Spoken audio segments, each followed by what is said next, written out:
నమస్కారం అండి. ఎస్విఎస్హెచ్ home బేక్స్కి welcome అండి. ఈరోజు చూస్తున్నారు కదా, ఈ కేక్ అయితే dry fruits tea time eggless cake అండి. చాలా బాగుంది, చాలా బాగా బేక్ అయిందనమాట. మీ అందరికీ నచ్చుతుంది అనుకుంటున్నాను. ఇప్పుడు బేకరీ ఫుడ్ అంటే చాలామంది బేకరీ ఫుడ్ తినకూడదు, దాంట్లో షుగర్ ఎక్కువ వేస్తారు, షుగర్ ఫుడ్ మనకు మంచిది కాదు అనుకుంటున్నారు. కానీ మేము ఏంటంటే ఇప్పుడు మీరు హోమ్ ఫుడ్ వాళ్ళు, ఇప్పుడు నేను హోమ్ బేకింగ్ చేస్తున్నాను కదండి, నేనైతే మీరు మీకు ఎలా నచ్చుతుందో అలాగే మేము బేక్ చేస్తామండి. అంటే మీకు షుగర్ ఎక్కువ వద్దన్నారంటే మేము షుగర్ తక్కువ వేసి చేస్తాము, లేదా అసలు షుగరే వేయొద్దంటే బెల్లం వేసి చేస్తాం అనమాట. మీరు ఏ డ్రై ఫ్రూట్స్ మీకు నచ్చుతాయో ఆ డ్రై ఫ్రూట్స్ అని మేము యాడ్ చేస్తాము. ఇంకా హెల్తీగా ఇప్పుడు ఇది చూపిస్తుంది అయితే ఇది వీట్ ఫ్లోర్ అండి. ఇంకా మీకు ఇంకా హెల్తీగా కావాలంటే రాగి, జొన్న, ఇంకా ఓదలు ఇవన్నీ ఉంటాయి కదా, వాటితో కూడా తయారు చేస్తాను అనమాట కేక్ అనేది. ఇప్పుడు బర్త్డేస్కి చాలామంది క్రీమ్స్ అనేది ఇష్టపడట్లేదు. అలాంటి వారు ఈ హెల్తీగా ఈ కేక్స్ అనేది ఆర్డర్ చేసుకొని దీని మీద మేము డెకరేషన్ కూడా చేసిస్తామండి. అంటే మీరు ఎలాగైనా హ్యాపీ బర్త్డే డెకరేషన్ అనేది ఇప్పుడు క్రీమ్తో మీరు చేయమన్నారు అనుకోండి, క్రీమ్తో చేసిస్తాము. ఇప్పుడు ఒక్కొక్క కేక్కి ఒక్కొక్క క్రీమ్ అనేది సెట్ అవుతుంది. అలాంటప్పుడు మేము ఏంటంటే ఇప్పుడు టీ టైం కేక్ ఉందనుకోండి, డ్రై ఫ్రూట్స్ అనుకోండి, ఓన్లీ డ్రై ఫ్రూట్స్ తోటి మీకు డెకరేషన్ అనేది చేస్తాం అనమాట. అదే చాక్లెట్ కేక్ అనుకోండి, చాక్లెట్ గనాచు, మీకు చాక్లెట్ గనాచు కానీ చాక్లెట్ ట్రఫుల్తో కానీ మీకు తయారు చేసి ఇవ్వడం జరుగుతుంది.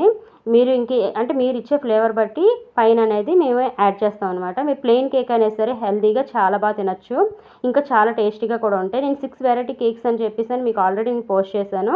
ఆ 6 వెరైటీ కేక్స్లో కూడా మీకు పైన మీకు టాపింగ్స్ కూడా వేసిస్తానండి. అంటే ఇప్పుడు 6 వెరైటీ కేక్స్లోని మీరు ప్లెయిన్గా అయితే నేను ఇవ్వను అనమాట. దాని మీద మీకు క్రష్లు, అలాగే దాని మీద ఉండే ఏ కేక్కి ఏవి సెట్ అవుతాయి అనేది నాకు తెలుస్తుంది కదా, మీకన్నా నాకు బాగా తెలుసు. అందుకని చెప్పేసి మీకు నచ్చినట్టుగా మీరు ఇష్టపడేటట్టుగా నేను తయారు చేసి ఇస్తానమాట. ఇప్పుడు ఈ కేక్ అయితే 563 గ్రామ్స్ వచ్చింది, కానీ 63 గ్రామ్స్ అనేది మేము లెక్క వేయము.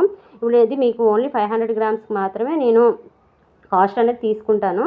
ఇప్పుడు మీరైతే డెకరేషన్ అన్నారు, మీ కాస్ట్ ఎక్కువ తీసుకుంటారేమో అనుకుంటున్నారు, కానీ డెకరేషన్కి అయితే మీ కాస్ట్ అయితే ఎంత పెడుతుంది అంటే మీకు పైన మీరు ఇచ్చేదాన్ని బట్టి నేను మనీ అనేది తీసుకోవడం జరుగుతుంది అనమాట. మహా అయితే మీరు ఇప్పుడు గనాచుతో మీరు తయారు చేయమన్నారు అనుకోండి, చాక్లెట్ కేక్ ఒక 150 రూపీస్ అనేది ఎక్స్ట్రా ఉంటుంది తప్ప అంతకు మించి నేను ఎక్స్ట్రా అనేది తీసుకోనండి. ఇప్పుడు మీకు అందరికీ ఇది నచ్చుతుంది అనుకుంటున్నాను. చాలా బాగుందండి కేక్ అయితే మాత్రం మీరు ఒకసారి టేస్ట్ చేసి చూడండి, మీ అందరికీ చాలా బాగా నచ్చుతుంది. ఇప్పుడు ఈ కేక్స్లోని మీరు హెల్తీగా ఇంకా రాగి బ్రౌనీ, ఇప్పుడు రాగి బ్రౌనీలోని కూడా గనాచు వేసి చేస్తే చాలా బాగుంటుంది రాగి బ్రౌనీకి. అలా నేను తయారు చేసి ఇస్తానమాట. ఇప్పుడు మీరు చూస్తున్నారు కదా, ఈ కేక్ అయితే చాలా ఫ్లఫీగా చాలా బాగా బేక్ అయ్యింది. ఇప్పుడు ఎగ్లెస్ కేక్ అంటే చాలామంది అనుకుంటారు చాలా బాగోదు అనుకుంటారు, అంటే ఎగ్ కేకే చాలా టేస్టీగా ఉంటుంది అనుకుంటారు అనమాట. కాదు, ఎగ్లెస్లో కూడా చాలా బాగా చేసుకోవచ్చు అండి. షుగర్ తక్కువ వేసి కూడా చేసుకోవచ్చు. మీ అందరికీ నచ్చుతుంది అనుకుంటున్నాను. Thank you for watching.